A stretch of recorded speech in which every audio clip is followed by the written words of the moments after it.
Niba warigeze wisanga uri wenyine cyangwa ukabona mu buzima bwawe abantu wari usanzwe ugendana nabo cyangwa se abo wari usanzwe uri inshuti nabo bitakimeze nk'uko byahoze, ushobora kuba waribajije ati kuki byagenze kuriya ko abantu twari inshuti bamwe banyikuyeho, ni ukubera iki?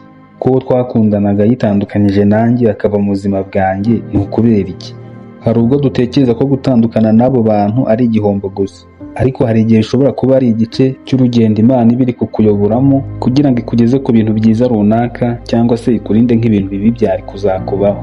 Abantu bamwe bashobora kuza mu buzima bwawe bakagusigira isomo ry'ubuzima utari kuzabona ahandi. Mu kiganiro cy'uyu munsi tugiye kurebera hamwe impamvu Imana ishobora kugutandukanya n'abantu bamwe na bamwe baza mu buzima bwawe, nubwo bishobora kukubabaza ariko buriya Imana iba yabikoze ibizi kandi ikabikora kugira ngo nyine ikurinde bya bintu bibi bishobora kuzakubaho wowe udashobora kuba wabona. Murakaza neza kuri uyu muyoboro wa Ernest TV, ngiye kugutegurira nkanakugezaho nitwa Ernest.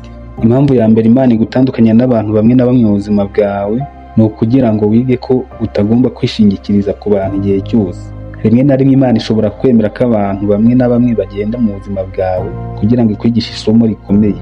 Ishobora kuba igira ngo nawe wishakemo ubushobozi n'imbaraga byatuma ubasha kubaho.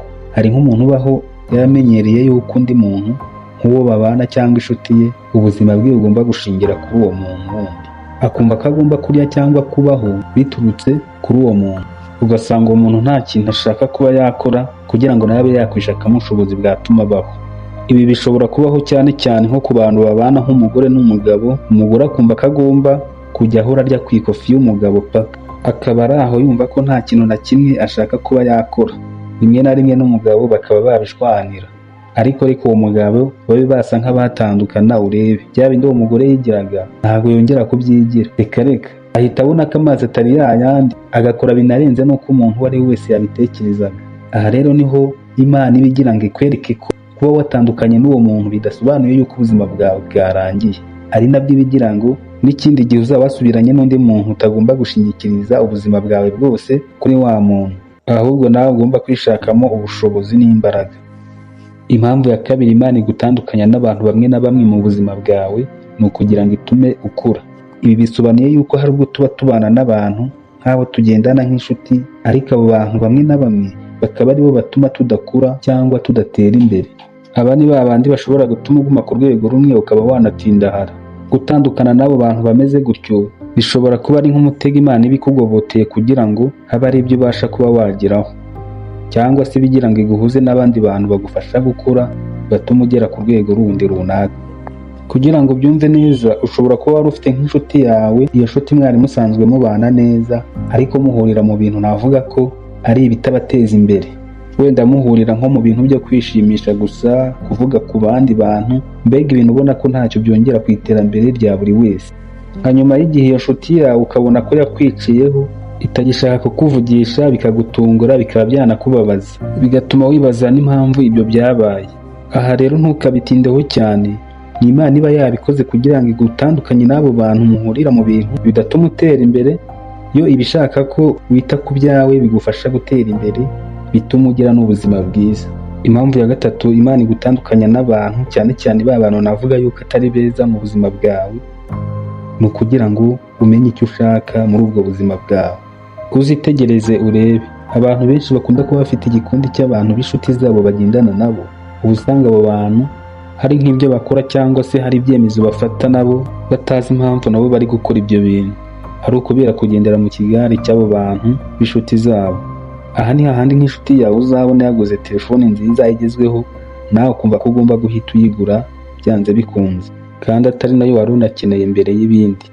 Cyangwa ku rundi ruhande ukumva ko mugenzi wawe yabaye umuganga, nawe ugomba kuba we. Imana rero ishobora kugutandukanya n'abantu mwamenyeranye nk'inshuti zawe kugira ngo igushyire ahantu ha wenyine, ubone umwanya wo gutekereza ku buzima bwawe, ku byo ukeneye by'ibanze cyangwa ku cyo ushaka kuba cyo nk'umuhamagaro wawe.